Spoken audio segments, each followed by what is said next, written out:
Hello friends, hi, this is Ashish and welcome to another learning video. आज के इस video में एक ऐसे स्टॉक के बारे में बात करेंगे, एक ऐसे सेक्टर के बारे में बात करेंगे जो एक बहुत ही नया सेक्टर है मार्केट में। उससे इससे पहले उसमें ज्यादा लिस्टेड कंपनीज है नहीं कोई भी, और वो सेक्टर है ड्रोन से। ड्रोन एक ऐसा सेक्टर है जो आने वाले टाइम में स्पेशली इन इंडिया मार्केट काफी बढ़ने वाला है, और गवर्नमेंट भी उसको काफी चाह रही है कि वो बड़े मिलिट्री एरियाज में, सिविल एरिया में, डिफेंस में काफी उसके यूजेस हैं। हॉस्पिटल इंडस्ट्रीज में आप मेडिसिन भेज सकते हैं एक जगह से दूसरे जगह, काफी कुछ उसके बारे में बात करूंगा।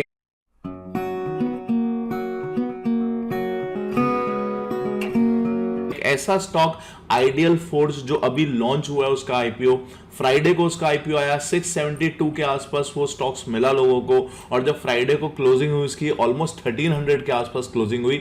94% का रिटर्न उसने दिखाया है कुछ ही दिनों के अंदर। मार्केट में पैसा डबल हो गया आपका। एक ऐसा स्टॉक जिसमें डबल हो रहा है पैसा, एक ऐसा सेक्टर जो काफी ग्रोइंग सेक्टर है, काफी उसके अंदर डिमांड्स हैं और अभी ज्यादा कंपटीशन नहीं है, उस स्टॉक के बारे में बात करूंगा मैं आपको इस वीडियो में। सब कुछ दिखाऊंगा, उसके पॉजिटिव दिखाऊंगा, उसके नेगेटिव दिखाऊंगा, and I am sure this will be an eye opener. काफी आपको ऐसी इंसाइट्स मिलेंगी उसके अंदर, शायद आपने सोचा भी नहीं होगा। तो इस वीडियो को पूरा जरूर देखिएगा, क्योंकि अगर आप बीच में बंद कर देंगे ना वीडियो को, तो हो सकता है आप काफी इंसाइट्स जो मैं आपको मेन बताना चाह रहा हूं शायद एंड में मिले चाहे बीच में मिले। तो पूरा जरूर देखिएगा, 10 से 15 मिनट की बात है। आई होप आपको अच्छा लगेगा और मुझे कमेंट करके बताइएगा उसके बाद। तो ये स्टॉक जैसे मैंने आपको बताया आइडियल फोर्ज है, और एक ऐसा सेक्टर जो पहले नहीं था। अब मैं थोड़ा सा अगर आपको इसकी डिटेल्स दिखाऊं यहां पर, तो ये अभी इसका आईपीओ जैसे मैंने बताया आपको लॉन्च हुआ है। ये एक हार्डवेयर सॉफ्टवेयर का अगर मैं इनका दिखाऊं कॉम्बिनेशन, तो ये बोल रहे हैं कि हम हार्डवेयर में भी हैं, जो ड्रोन्स बनाते हैं वहां पर हम हार्डवेयर भी यूज करते हैं, सॉफ्टवेयर भी यूज करते हैं।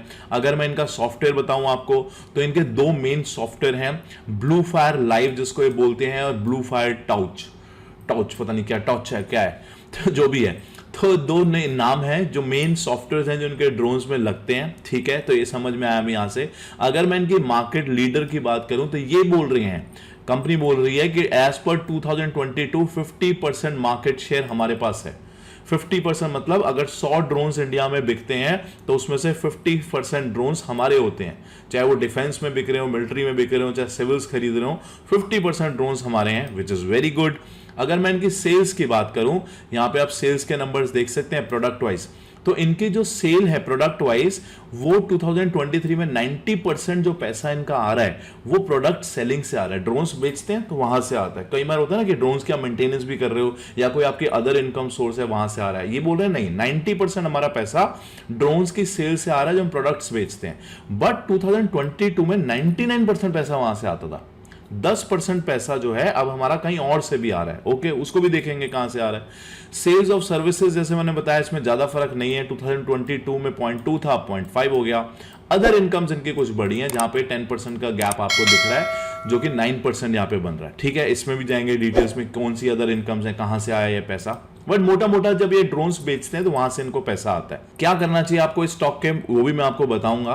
बट पॉइंट ये कि लर्निंग पॉइंट ऑफ व्यू से इस वीडियो को लीजिएगा। जो भी लर्निंग मैं आपको इस वीडियो में देने वाला हूं, वही लर्निंग्स आप और भी कहीं अप्लाई कर सकते हैं। ये कोई बाय और सेल रिकमेंडेशन नहीं है, इस चीज को प्लीज ध्यान से समझिएगा। मेरा पॉइंट है कि आपको लर्निंग जितनी मैं दे पाऊं, क्योंकि मैं यहां पर ये स्टॉक मेरे पोर्टफोलियो में नहीं है, एज ए डिस्क्लेमर मैं आपको बता रहा हूं, और कोई भी बाय और सेल रिकमेंडेशन नहीं है। सिर्फ क्या क्या हम जब भी किसी स्टॉक को स्टडी करते हैं तो हमें क्या क्या चीजें देखनी चाहिए, कैसे उसको एनालाइज करना चाहिए, जितना भी मैं छोटे टाइम में आपको बता रहा हूं वो बता सकता हूं। तो इसका जो रेवेन्यू है, बाइफर्फिकेशन रेवेन्यू कहां से किस सेक्टर वाइज, सर्विस वाइज आता है, तो ये बोल रहे हैं सिविल एरिया में हमारे ऑलमोस्ट 20-21% ड्रोन्स बिकते हैं। जो मेन इनका रेवेन्यू आ रहा है वो डिफेंस से आ रहा है। 80% रेवेन्यू इनका डिफेंस से आता था, अब वो 69.5, ऑलमोस्ट 10% के आसपास का रिडक्शन है डिफेंस से। इसके बारे में भी डिटेल में बात करेंगे। जो जो हमें नगेट्स यहां से मिलते जा रहे हैं सब कुछ हम बात करेंगे और सब कुछ देखेंगे, उन्हें डीपली एनालाइज करके कि एक्चुअली में कंपनी एक अच्छी कंपनी बन सकती है एक ऐसे सेक्टर में, या फिर डामाडोल। देखते हैं उसके बारे में। आईपीओ जैसे मैंने इनका बताया, आईपीओ से इन्होंने 467 करोड़ रुपीस रेस किए हैं, 567 रुपीस रेस किए हैं। और उस पैसे को कहां कहां यूज करेंगे वो भी इन्होंने बताया। कुछ बोरोइंग्स हैं, कुछ लोन्स दिए हुए हैं, वहां पे हम इस पैसे को यूज करेंगे, उस बोरोइंग्स को वापस दे देंगे। कैपिटल रिक्वायरमेंट जो हमें फंडिंग चाहिए होती है वहां पे यूज करेंगे। प्रोडक्ट डेवलपमेंट, हमें फ्यूचर में प्रोडक्ट्स डेवलप करने होते हैं, उसकी आर&डी में हम यूज करेंगे। इस पे भी पूरी डिटेल्स में आपको दिखाऊंगा। उससे पहले आपको दिखाता हूं, देखिए ये हैं इनके ड्रोन्स। तो ड्रोन्स ऐसा नहीं है जो हमने टीवी में या कई बार आपको यूट्यूब चैनल्स में देखे होंगे ना, छोटे छोटे ड्रोन्स होते हैं जो यूट्यूबर्स या कई बार फोटोग्राफर्स यूज करते हैं। ये काफी बड़े बड़े ड्रोन्स होते हैं। इससे आप एक जगह से दूसरी जगह मेडिसिन भेज सकते हैं और काफी कुछ इक्विपमेंट्स भेज। तो ऐसा नहीं छोटा सा ड्रोन है, ये देखिए ये इन्हीं का ड्रोन है। और भी मैं आपको दिखाऊं तो ये देखिए कुछ ऐसे ड्रोन्स ये लोग बना रहे हैं। ओके तो और मैं आपको दिखाता हूं यहां पे जो इन्होंने पैसा रेस करने की बात करी, पहले उस पे बात कर लेते हैं। तो इन्होंने बोला कि हम 567 करोड़ रुपीस रेस कर रहे हैं। अब 567 में जो इन्होंने बताया है यहां पर, वो बताया रीपेमेंट में हम करेंगे 50 करोड़ रुपए हमने कुछ लोन ले रखे हैं, वो हम वापस कर देंगे, विच इज वेरी गुड, चलो अच्छी बात है। फंडिंग जो हम करेंगे, वर्किंग कैपिटल रिक्वायरमेंट, मतलब जो भी हमारा कैपिटल, हमारी day to day working capitals होती हैं, जो भी हमारे मैन्युफैक्चरिंग की कॉस्ट होती है, मटेरियल्स हम लोग यूज करते हैं, एक्सपेंसेस जो भी हमारे होते हैं, 135 करोड़ रुपए हम उस चीज के लिए रखेंगे आउट ऑफ 567 करोड़। याद रखिएगा 567 इन्होंने रेस किया। इन्वेस्टमेंट 40 करोड़ की करेंगे फ्यूचर में डेवलपमेंट। अगर हम इस सबको ऐड करने की कोशिश करें ना, क्या नंबर्स इन्होंने बताए हैं, 50 करोड़ रुपीस बोरोइंग में गए इनके, 135 करोड़ रुपीस इनके वर्किंग कैपिटल जो भी लगेगी कुछ सालों में, और 40 करोड़ रुपीस फ्यूचर डेवलपमेंट में करेंगे। तो ये तो हो गया टोटल हमारे पास कितना पैसा, 225। तो इन्होंने 225 करोड़ रुपीस हमें बताए हैं। बाकी रेस तो 567 हुआ है, बाकी पैसा कहां गया? बाकी पैसा मैं आपको दिखाता हूं। यहां पे बाकी पैसा आप देख सकते हैं, offer for sale almost 327 crore rupees. 327 crore rupees अगर मैं देखूं तो ये इनके ऑफर फॉर सेल में गए हैं। ऑफर फॉर सेल मतलब जो भी प्रमोटर्स के पास ऑलरेडी स्टॉक थे, जो कंपनी के ओनर्स थे, उन्होंने अपने स्टॉक्स यहां पे लिक्विडेट किए हैं, हो सकता है उन्होंने अपने स्टॉक्स यहां पे बेचे हों, तो 327 करोड़ रुपीस उनको मिल गया जब आईपीओ लॉन्च हुआ, तो उन्होंने अपने स्टॉक्स यहां पे बेचे हैं। इस चीज को ध्यान रखिएगा। तो वो क्यों नहीं लॉन्ग टर्म के लिए अपने स्टॉक्स, अगर उनको अपनी कंपनी के ऊपर इतना कॉन्फिडेंस है, और ये सेक्टर तो ऐसा ग्रोइंग सेक्टर है जहां पे अभी कंपटीशन नहीं है, अभी तो यहां पे डिमांड आनी स्टार्ट हुई है। आने वाले 10 सालों में इतने ड्रोन्स होंगे स्पेशली इन डिफेंस, बट यहां पर अपने स्टॉक्स ऑफर फॉर सेल में निकाल रहे हैं। I don't know what is the reason, but 327 crore rupees के इन्होंने स्टॉक्स प्रोमोटर्स को मिल गया। तो प्रोमोटर्स की तो हो गई बल्ले बल्ले, यहां पर 327 करोड़ रुपए मिला। Guys this is not a small amount, right? यहां पर भी आप देख सकते हैं, ये देखिए यहां पे बता रहे हैं the IPO comprise fresh insurance of shares worth rupees offer for sale में 48.69 लाख इक्विटीज जो थी वो ऑफर फॉर सेल में निकाली गई। कौन कौन है इसके प्रमोटर्स? आशीष भट्ट, अमरजीत सिंह, ये सब हैं। ये सब LIC भी इसमें इन्वेस्टेड थी थोड़ी सी, और ये सब जितने भी नाम है वो सब आपको यहाँ पे मिल जाएंगे। तो यहाँ पे वही बताया गया, as a part of IPO process ideal force technology has mopped up 254 crore rupees from 34 anchor investors on Friday. समझ रहे हैं? तो ये पैसा बाकी जो इन्वेस्टर्स थे जिन्होंने पैसा लगाया हुआ था पहले से कंपनी में आईपीओ के लॉन्च होने से, उन्होंने अपना पैसा यहां से निकाल लिया है। इतना पैसा, हो सकता है अभी और भी हो, और भी कुछ यहाँ पे डेवलपमेंट्स हुई हैं। तो अब यहाँ पर एक तो ये चीज हमें समझ में आई इससे ऑफर फॉर सेल से कि इन्होंने अपना थोड़ा सा पैसा निकाला। दूसरा, अभी जो वर्किंग कैपिटल है, वर्किंग कैपिटल में कितना पैसा है इनके पास? अगर मैं वर्किंग कैपिटल दिखाऊं, ये बोल रहे हैं 135 करोड़ रुपीस। भाई 40 करोड़ तो हम डेवलपमेंट के लिए रख देंगे, 50 करोड़ हमने लोन दे दिया, अब बचा हमारे पास सिर्फ 135 करोड़ रुपए। तो 135 करोड़ रुपए हमारे लिए वर्किंग कैपिटल के लिए सफिशिएंट है जो हमने आईपीओ से लॉन्च किया। क्या ये सफिशिएंट है अमाउंट? Let's see. अगर मैं इनकी बैलेंस शीट आपको दिखाऊं, यहां पर कितने की सेल्स करते हैं ये ऑलमोस्ट 14, 35, 159, 186 ग्रोइंग हो रही है sales, which is a good part. तो ये ऑलमोस्ट अभी 186 करोड़ की सेल कर रहे हैं। आने वाले टाइम में हो सकता है 150-200 करोड़ का हम एक एवरेज पकड़ लेते हैं यहाँ पे। So let's take a round figure of 200 crore की सेल इनकी नेक्स्ट ईयर होगी। अब यहाँ पर इनके एक्सपेंसेस अगर आप देखें ना, तो मटेरियल कॉस्ट जो है वो 55%, 54, 25, 31%। इतना तो इनका मटेरियल की कॉस्ट में चले जाता है, एक्सपेंसेस में चले जाता है।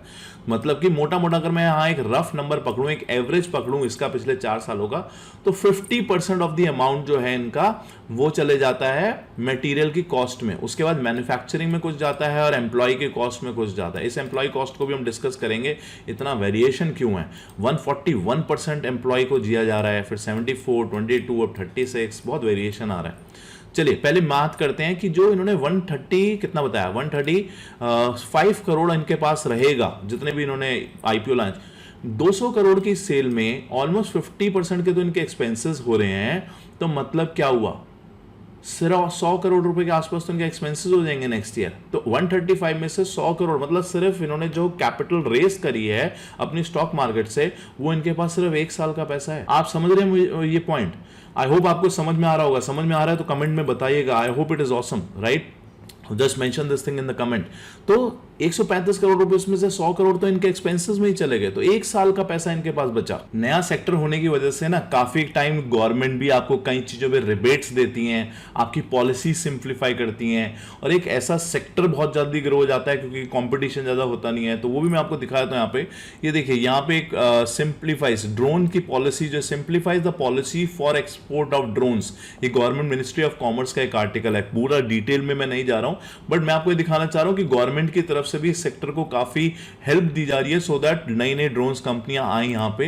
ये देख सकते हैं आप यहाँ पे, the civil aviation minister has disbursed about 30 crore rupees to 23 beneficiaries under PLI scheme. PLI schemes के अंडर में 30 करोड़ रुपीस का बेनिफिट्स दिया गया है, और पीएलआई स्कीम के अंदर इस कंपनी का नाम भी आता है आइडियल फोर्ज का, तो उसमें भी बेनिफिट मिला है। अगर मैं इसकी थोड़ी सी मार्केट साइज आपको दिखाऊं ना, तो यहाँ पे देखिए मेंशन किया गया इसकी जो अभी मैन्युफैक्चरिंग इंडस्ट्री जो है वो 60 करोड़ के आसपास थी 2020-21 में, विच इज 900 करोड़ इन 2024। 900 करोड़ पे जाने वाली है। कहां 60 करोड़ से 900 करोड़। आप इमेजिन कर सकते हैं अगर इतनी ज्यादा डिमांड होगी, इतने ज्यादा ड्रोन्स बनेंगे, तो कंपनी कितना ज्यादा प्रॉफिट कमा सकती है, राइट? बट अभी यहां पे नहीं, आगे बहुत कुछ दिखाने वाला हूं मैं आपको इस कंपनी के बारे में। ये आप देख सकते हैं यहां पे भी काफी world largest drone fund to invest $40 million in India. $40 million की इन्वेस्टमेंट आ रही है एक वर्ल्ड लार्जेस्ट फंड से। ये सब गवर्नमेंट के आर्टिकल्स हैं guys. Central government is providing N incentive of 120 crore rupees under PLI scheme for this drone. ये सारा आप यहाँ पे पढ़ सकते हैं। तो आप देख रहे हैं गवर्नमेंट की तरफ से काफी इन्वेस्टमेंट्स आ रही हैं बाहर से। ये देखिए ये सब, India can be a global hub for drones. PM Modi बोल रहे हैं India can be a global hub for drones, मतलब कि यहां से हम बहुत सारे ड्रोन्स एक्सपोर्ट करेंगे। पहले इंडियन मार्केट को कैप्चर करेंगे, उसके बाद बाहर की मार्केट। तो ये जो 900 करोड़ का मैंने आपको मार्केट साइज दिखाया, ये तो सिर्फ इंडिया का है अभी।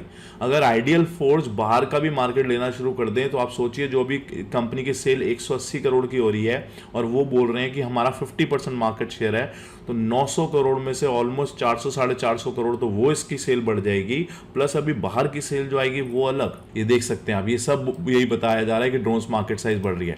अब यहाँ पर अगर मैं आपको थोड़ा सा और डिटेल्स में दिखाऊं, ये देखिए जो मार्केट है अभी, वो ये कंपनी का आर्टिकल है आइडियल फोर्ज का, क्योंकि अभी इनकी कंपनी की बैलेंस शीट एनुअल रिपोर्ट्स तो पड़ी नहीं थी, बट ये मुझे कंपनी का एक आर्टिकल मिला जो उन्होंने सबमिट किया था सेबी को आईपीओ लॉन्च होने से पहले। तो ये यहाँ बता रहे हैं ये मार्केट ऑलमोस्ट 20% से एवरी ईयर ग्रो कर रही है। 20% CAGR से एवरी ईयर इसका मार्केट साइज ग्रो हो रहा है। तो अभी जो 900 करोड़ है उसका 20% लगाइए, फिर उसका अगर ये 10 साल या 5 साल 8 साल भी ऐसे चलता रहा, तो ये कंपनी कितनी ग्रो हो जाएगी, राइट? बट अभी मैं ये नहीं बोल रहा कि कंपनी के पॉजिटिव हैं, आगे मैं आपको कुछ नेगेटिव्स भी इसके दिखाऊंगा, और वो बहुत इंपॉर्टेंट होगा। ये देखिए, तो ये जो पैसा ज़्यादा से ज़्यादा ड्रोन्स बिकते हैं, कहाँ बिकते हैं? 2 जगह, डिफेंस में और सिविल में। अब डिफेंस में इनके मेन जो जाते हैं मिलिट्री पे पर्पस के लिए, मेडिसिन के लिए यूज जाते हैं। सिविल में आप लॉजिस्टिक्स मतलब कि जैसे कि अभी जोमेटो का भी आपने सुना होगा, वो कह रहा था हम खाना डिलीवरी करेंगे, कोरियर सर्विसेज इसमें यूज हो सकती हैं आने वाले टाइम के अंदर। अभी ये बहुत ड्रीम टाइप लगता है, but future it can be possible. Passengers के लिए, वीडियोग्राफी के लिए यूज होगा, पब्लिक सेफ्टी के लिए यूज होगा, माइनिंग, ऑयल एंड गैस, कहीं आपने माइनिंग करनी है उस एरिया में, पहले लोग जाके देखते थे कि कहाँ कहाँ माइन, अब ड्रोन्स को भेज के चेक करा जाएगा। एग्रीकल्चर में किसान यूज कर सकते हैं, जो भी वो मेडिसिन डालते हैं अपने वहाँ पर, उनको मास्क लगाने पड़ते थे ह्यूमंस को और बहुत प्रॉब्लम्स हो जाती थी, अब ड्रोन्स के थ्रू मेडिसिन छिड़क सकते हैं। तो इन एरियाज में ये सब यूज हो सकता है। तो चलिए देखते हैं कंपनी की ऑर्डर बुक कितनी है, कंपनी के पास कितने ऑर्डर्स ऑलरेडी पड़े हैं, उससे हमें आइडिया लग पाएगा कंपनी कितना ग्रो होने वाली है, क्योंकि सेक्टर तो बहुत ग्रोइंग है तो ऑर्डर्स अच्छे होने चाहिए ना यहाँ पर। तो ये देखिए ये है कंपनी की ऑर्डर बुक, और एज ऑफ नाउ अगर मैं आपको दिखाऊं यहाँ पर 2021 में 1363 के ऑर्डर्स थे, उसके बाद 3000 ऑर्डर्स इंक्रीज हुए यहाँ पर ऑर्डर्स, उसके बाद 3000 से 19222 डिक्लाइन हो गए ऑर्डर। आप देख रहे हैं ऑर्डर्स यहाँ पे डिक्लाइन हो चुके हैं। अगर मैं थोड़ा सा और आपको दिखाऊं कि इस चीज को पढ़िए, we believe that our revenues and order book are consequently requirement for working capital will also increase. इनकी वर्किंग कैपिटल एक कंसर्न है जो मैंने आपको दिखाया था, और ये भी मेंशन कर रहे हैं कि वर्किंग कैपिटल के लिए हमें काफी पैसा चाहिए होगा यहाँ पर। अगर मैं थोड़ा सा और आगे जाके आपको दिखाऊं, ये देखिए इनके ऑर्डर बुक। अब यहाँ पर एक चीज आप समझिएगा, जो इनकी ऑर्डर बुक आ रही है वो दो एरिया से आ रही है, डिफेंस से आ रही है और सिविल से आ रही है। अगर आप देखिए तो मैक्सिमम पैसा इनका डिफेंस से आ रहा है, राइट, विच इज गुड कि डिफेंस मिलिट्री एरिया से आ रहा है। सिविल से इनका बहुत ज्यादा पैसा नहीं है, 70 करोड़ 50 करोड़ के आसपास है। बट यहां पे भी अगर आप देखें तो वही चीज हो रही है कि जो ऑर्डर बुक थी वो इनकी 128 थी, 3000 बहुत ज्यादा बड़ी है, 1851 की हो गई है ऑर्डर बुक, जो कि डिक्लाइन हो रही है यहां पर।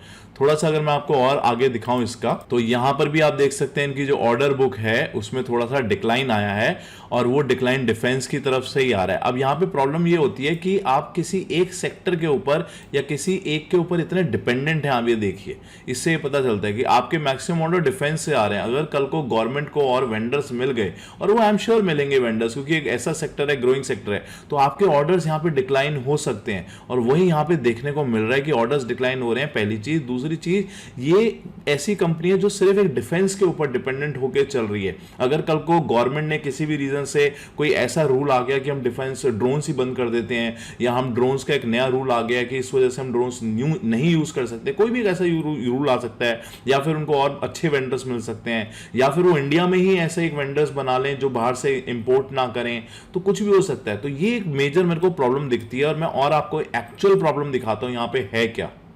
अगर ये मार्केट साइज इतनी बड़ी है तो बाकी जो कंपनीज हैं ड्रोन से रिलेटेड, उनके स्टॉक प्राइसेस तो बहुत बूम कर जाने चाहिए, राइट। अगर मैं कुछ ऐसी कंपनीज आपको यहाँ पे दिखाता हूँ, ये देखिए, ये एक ऐसी कंपनी है रतन इंडिया करके, इसका स्टॉक प्राइस पिछले एक साल का देखिए गिरा, अब एक रेंज में आ चुका है। एक दूसरी कंपनी भी यहाँ पे देख लीजिए तो इसी सेक्टर से है, ये देखिए, ये दूसरी कंपनी है, ये भी गिरा, रेंज में आ चुका है। तीसरी कंपनी है पारस डिफेंस, गिरा, थोड़ा सा ऊपर आया। फोर्थ कंपनी जेन टेक्नोलॉजीज, ये थोड़ा सा जरूर चढ़ा हुआ है, ये एजुकेशन ज्यादा प्रोवाइड कराते हैं ड्रोन से रिलेटेड। उसके बाद ये एक दूसरी कंपनी है, ये देखिए, ये भी गिरा, थोड़ा सा ऊपर आया। तो जब इतना बड़ा सेक्टर है, इतनी अच्छी इंडस्ट्री है, ग्रोइंग सेक्टर है, कॉम्पिटिशन कम है, तो फिर ये स्टॉक्स क्यों नहीं चढ़ रहे? क्या वही तो नहीं हो सकता आइडियल फोर्स के साथ भी? अब मैं आपको असलियत बताता हूं। देखिए यहां पर हमें यह समझना जरूरी है कि जो ये ड्रोन्स बनाते हैं, क्या ये खुद बनाते हैं ड्रोन्स? क्या ये ड्रोन्स खुद बनाते हैं, या फिर कहीं ये कोई असेंबली कंपनी तो नहीं है कि सिर्फ चाइना से या किसी दूसरी कंट्री से हम मटेरियल ला रहे हैं और सिर्फ यहां पे असेंबल कर रहे हैं उस प्रोडक्ट को? आप सोच सकते हैं, जब मैं छोटा था तब कंप्यूटर्स मार्केट बहुत बूम होने वाली थी। आई होप आप भी ये चीज जानते होंगे। डेस्कटॉप भी नहीं था मेरे घर पे, लैपटॉप तो बहुत दूर की बात है तब। तो आज हर घर पे लैपटॉप, डेस्कटॉप्स अवेलेबल हैं। लेकिन कौन सी कंपनीज ग्रो हुई हैं? वो कंपनीज ग्रो हुई हैं माइक्रोसॉफ्ट, IBM, इंटेल। मेरे घर के पास एक सरदार जी थे जिनसे मैंने कंप्यूटर खरीदा था। क्या वो उनका IPO आ सकता है? वो एक असेंबली कंपनी है। क्या ये ड्रोन्स कंपनी भी तो एक असेंबली कंपनी नहीं बन चुके? कुछ ऐसा ही देखने को मिला यहां पर भी। ये है आपका, I hope this is a bulb on movement. If it is a bulb on movement, just type bulb on and awesome in the chat box. देखिए मैं आपको यहां पे दिखाता हूं, इस चीज को ध्यान से पढ़िएगा। यहां पर ये देखिए, ऑपरेशनल रिस्क इन्होंने बोला है, we are highly dependent on global vendors, we are highly dependent on global vendors for the supply of components and may not be able to reduce our dependency on such imports। हम reduce भी नहीं कर सकते dependency को, right? आप ये देखिए, if critical components or raw material become scarce or unavailable, then we may incur delay in manufacturing and delay of our products and in completing our development program। अगर किसी भी रीजन से वो products हमें नहीं मिल पाए तो हमारा प्रोडक्ट्स भी नहीं बन पाएंगे, which could damage our business। Moreover, the supply and the cost of components can be subject to significant variation due to factors behind our control, beyond our control। हमारे कंट्रोल में भी नहीं है उनके प्राइसेस डिफाइन करना। हम raw material कहीं और वेंडर से ले रहे हैं, तो ये खुद ड्रोन्स नहीं बनाते, ये रॉ मटेरियल लेते हैं, उनको असेंबल करते हैं। आप समझ रहे हैं मेरी बात? तो जितने भी हम ड्रोन कंपनियां बोल रहे हैं, एक्चुअली में most of them are not drone companies, they are just assembly companies, जो एक ड्रोन्स को, जैसे कंप्यूटर्स को असेंबल किया जाता है ना, आपके भी आसपास कोई ऐसे लोग होंगे जो कंप्यूटर असेंबल करते हैं, ये भी कुछ इसी तरीके की कंपनी है जो असेंबल करते हैं। देखो एक्सपेंसेस ऑन इंपोर्ट्स, जो हम इंपोर्ट करते हैं, कितना इनका बढ़ता जा रहा है। 552 का एक्सपेंसेस आ रहे थे, अब 264 के एक्सपेंसेस आ रहे हैं, अब 477 के 477 एक्सपेंसेस बढ़ते जा रहे हैं यहां पर। ये देखिए, वहीं से मेरे को प्रॉब्लम समझ में आई। अगर आप इनके एक्सपेंसेस देखें ना, अगर एक खुद ड्रोन बनाने वाली कंपनी होती तो इनकी मटेरियल कॉस्ट ज्यादा ना होगी, मैन्युफैक्चरिंग कॉस्ट ज्यादा होती, जबकि इनकी यहां पर मटेरियल कॉस्ट ज्यादा है। इसका मतलब ये जो मटेरियल ले रहे हैं वो इनको यहां पे ज्यादा पड़ रहा है। को और दिखाता हूं यहां पे, ये देखिए यहां पे भी यही चीजें मेंशन करी गई हैं। We are continuously evaluating the potential of domestic vendors. देख रहे हैं आप यहां पर, we are continuously evaluating the potential of domestic vendors for the supply of components to order to reduce our dependency. We partially import certain of our components such as carbon fiber tubes, landing gear, propellers, Motors, antenna, सब कुछ तो बाहर से आ रहा है। Propeller जो fan होता है, जो कार्बन फाइबर जिससे उसकी शीट बनती है, मोटर जो उसके अंदर लगती है, एंटीना जो उसके एंटीना होते हैं, सब कुछ बाहर से आ रहा है, रिक्वायर्ड फॉर मैन्युफैक्चरिंग। तो ये क्या कर रहे हैं, खुद कुछ भी नहीं मैन्युफैक्चर कर रहे, ये सिर्फ सब कुछ इंपोर्ट कर रहे हैं। Our production planning team subsequently provides the raw material to the production team for assembly of the relevant components in the process. देख रहे हैं, ये वर्ड भी यहां पे यूज कर रहे हैं, assembly of the relevant components and line to process into semi finished or furnished form. हम उनको, हमारी एक टीम है जो रॉ मटेरियल लेती है और उसको वो एक असेंबली टीम को देती है और वो इसे असेंबल करती है। This is what the company is all about. दूसरी प्रॉब्लम मैं आपको दिखाता हूं। ये जब मैंने आर्टिकल पढ़ा, मेरी थोड़ी सी और आंखें खुल गई। यहां पे बताया गया मिस्टर गगन पैथी जो डायरेक्टर ऑफ द कंपनी है, उससे लोन लिया गया 16% per annum to meet working requirement capital of 70 million rupees. उसके बाद फिर से उनसे लोन लिया गया 16% कैपिटल रेट ऑफ इंटरेस्ट पे, 16% कैपिटल पे कंपनी के डायरेक्टर से ही लोन लिया जा रहा है। गाइस, इससे सस्ता लोन तो बैंक में मिल जाता है आई थिंक आजकल। 8, 9, 10, 16% is too big number. Company का डायरेक्टर ही दे रहा है और उस पर इंटरेस्ट ले रहा है कंपनी के रिकॉर्ड्स के। थोड़ा सा मुझे यहाँ पे प्रॉब्लम दिख रही। एक और इश्यू जो मुझे यहाँ पे दिखा, देखिए ये है कंपनी के डायरेक्टर अंकित मेहता, और इनकी जो सैलरी बताई गई है, he is entitled to receive a fix salary of 15.25 million per annum. Guys, it's a big number. And उसके बाद प्रोवाइडेड उसके बाद he is also entitled to receive a performance related variable salary, वो इसके अलग है। राहुल सिंह जो इसके दूसरे कंपनी के डायरेक्टर हैं, अगर उनका भी हम चेक करें तो वहां पर भी कुछ ऐसे नंबर्स मेरे को देखने को मिले। 15.25 million per annum mister Rahul Singh की भी सैलरी है, और वेरिएबल अलग है, which is maximum up to $50 million. Very good. Ashish Bhatt जो इसके तीसरे डायरेक्टर हैं कंपनी के, उनकी भी salary 15.25 million per annum. Guys, it's a very big number. मतलब आप समझ रहे हैं, 1.5 से 2 करोड़ रुपए की सैलरी, वेरिएबल स्पेस उसके अलावा। मतलब अगर मैं इन तीनों चारों की सैलरी पकड़ूं, 3 डायरेक्टर्स जो है कंपनी में, उन्हीं की सैलरी तकरीबन 4 से 5 करोड़ रुपए निकल कर आ रही है, और उसके बाद वेरिएबल पेज अलग होंगे, कमीशंस अलग होंगी। और कंपनी के जो एक, अगर हमने गगन पैथी भी देखा, वो देखिए कितना इंटरेस्ट ले रहे हैं कंपनी के रिकॉर्ड्स पर। यहां पर मेरे को एक चीज और देखने को मिली, अगर मैं इनकी सैलरी आपको दिखाऊं, इनकी सैलरी कितनी होती थी। मिस्टर अंकित मेहता, जिनकी सैलरी पहले, ये देखिए फर्स्ट रो आप देख सकते हैं, इनकी सैलरी 3.39 होती थी। एक साल के अंदर 21 से 22 में 6.97 हो गई, 100% ग्रोथ। उसके बाद 12.49, ऑलमोस्ट 70-80% की growth, 100% salary double. Guys, these are owners of the company. अगर वो चाहें अपनी सैलरी को रोक सकते हैं, और वो चाहें, इतनी सैलरी तो किसी एम्प्लॉइज की भी नहीं बढ़ रही होगी। तो यह डायरेक्टर्स की सैलरी, और ये सिर्फ अंकित मेहता, आशीष भट्ट, राहुल सिंह, सबके साथ आप देख सकते हैं 100% ग्रोथ की उनकी सैलरी हो रही है। Vishal Saxena, salary and wages and bonuses 17.34, it's a big numbers. Gagan pathy जो अभी हमने देखा, लोन रीपे बोरोइंग्स हुई हैं, यहां तो खैर इनकी लोन रीपे हैं, बट इंटरेस्ट भी इनको मिला है, शेयर बेस्ड भी है। तो guys, it's a big number. ऐसा तो नहीं है कि सिर्फ इनकी सैलरीज के लिए ही यहां पर काम कर रही है। तो एक ऐसी कंपनी जो सिर्फ एक डिफेंस के ऊपर डिपेंडेंट है, वहां मुझे एक इशू दिखा।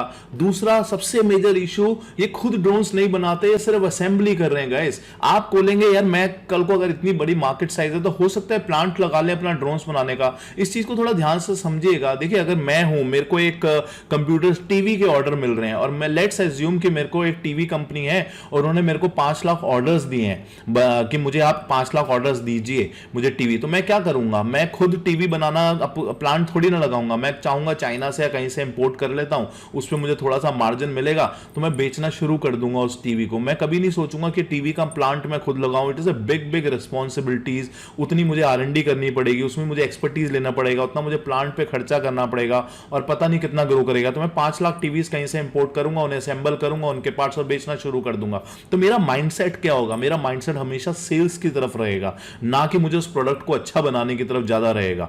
You getting my point? तो यहां भी मुझे कुछ इस तरीके से देखने को मिला।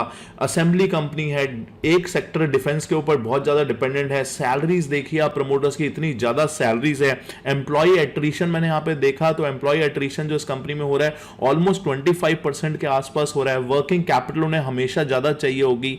ये कुछ सिस्टम मेरे को समझ नहीं आया। यही रीजन है अगर आप देखें बाकी ड्रोन कंपनीज के स्टॉक्स भी इतने ज्यादा नहीं चल रहे, जबकि वो सेक्टर एक बहुत ग्रोइंग सेक्टर है। बट हां, ऐसा नहीं है कि इसमें कोई ऐसा स्टॉक नहीं है, ऐसा स्टॉक्स जरूर है इस सेक्टर में भी जो एक्चुअली में मैन्युफैक्चर करता है। अगर आप चाहें तो मेरा कोर्स एनरोल कर सकते हैं, उसमें मैं ये जरूर बताने वाला हूं कि कौन सी ऐसी कंपनी है जो खुद ड्रोन्स मैन्युफैक्चर करती है, खुद उसको बनाती है, वो एक मल्टीबैगर बन सकती है। आई होप आपको काफी कुछ सीखने को मिला होगा आज के इस वीडियो से। अच्छा लगा कमेंट में बताइएगा, शेयर जरूर करिएगा, बाकियों को भी लर्निंग मिले। मेरे से जुड़े रहने के लिए, चैनल के सपोर्ट के लिए सब्सक्राइब करे बिना बल जाइएगा। Thank you so much, bye bye and have a great day. Bye.